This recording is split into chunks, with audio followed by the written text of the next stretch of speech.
बांसुरी बांसुरी वादक मिस्टर सरोज उरांव जी, जहां कहीं भी हो, यदि आवाज आप तक जा रही है यथाशीघ्र मंच में आ जाएं। मर्दानी प्रस्तुति होने जा रहा है, आप यथाशीघ्र आ जाएं। श्रोता लोगों का, आप लोगों का इंतजार कर रहे हैं, आप समय का ध्यान रखते हुए यथाशीघ्र आ जाएं। चलो ठीक है, एक तो मर्दानी गीत कर फरमाइश है तो जरूर हो एक चाहिए, क्योंकि स्टेज कर मांग है, संस्कृति कर पहला प्रसंग है। यहाँ खाली छोड़ दें, खड़ा ना रहे, पीछे से जो देख रहे हैं उनको भी आनंद आना चाहिए। भैया जी प्लीज निवेदन है। प्रेम से बोलिए भारत माता की जय।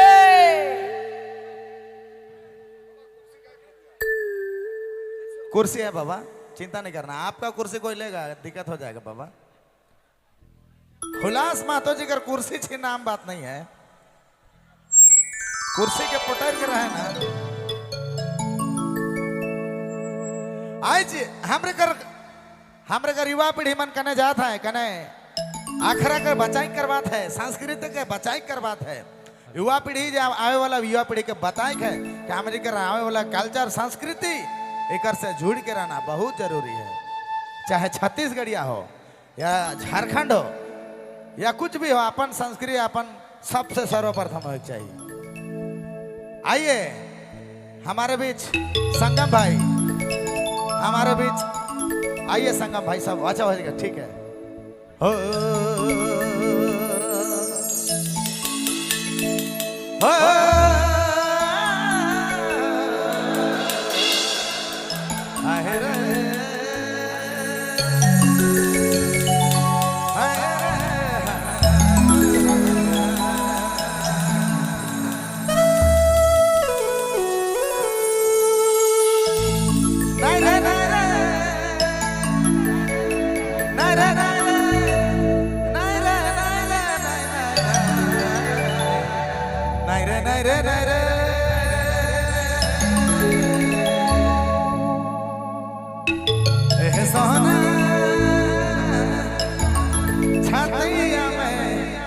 छतिया में छुरा मारी दे, खून कर आंसू गाले आगे धानी,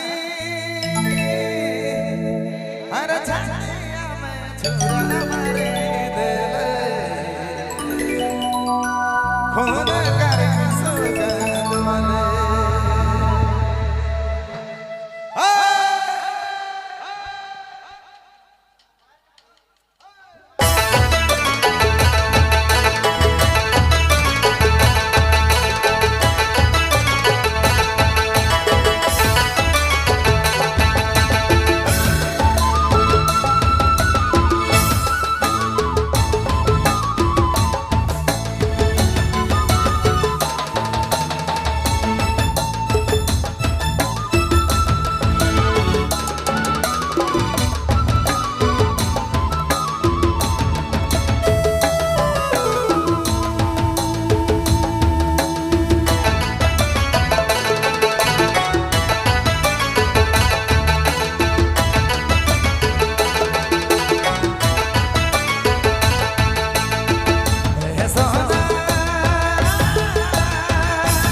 बहुत खूबसूरत एक बार जोरदार तालियां सभी लोगों के लिए। धन्यवाद शुक्रिया।